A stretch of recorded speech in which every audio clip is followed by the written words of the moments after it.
নমস্কার, আমার আজকের নিবেদনে কবি সুকুমার রায়ের লেখা কবিতা হারিয়ে পাওয়া।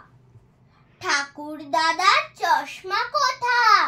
ওরে গনসা, হাবুল, ভোতা, দেখ না হেথা, দেখ না হোথা, খোঁজ না নিচে গিয়ে। কই কই কই, কোথায় গেল?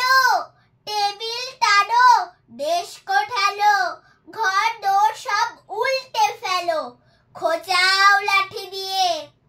খুঁজছে নিচে কুজোর পিছে, জুতোর ফাঁকে, খাটের নিচে, কেউ বা জোরে পর্দা খিচে বিছানা দেখে ঝেড়ে। লাফিয়ে ঘুরে হাঁপিয়ে ঘেমে ক্লান্ত সবে পড়ল থেমে। ঠাকুর দাদা, আপনি নেমে আসেন তেড়ে মেরে, বলেন রেগে, চশমাটাকে ঠ্যাং গজিয়ে ভাঙলো নাকি? খোঁজার নামে কেবল ফাঁকি দেখছি আমি এসে।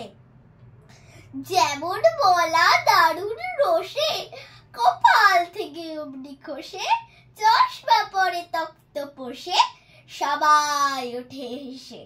নমস্কার।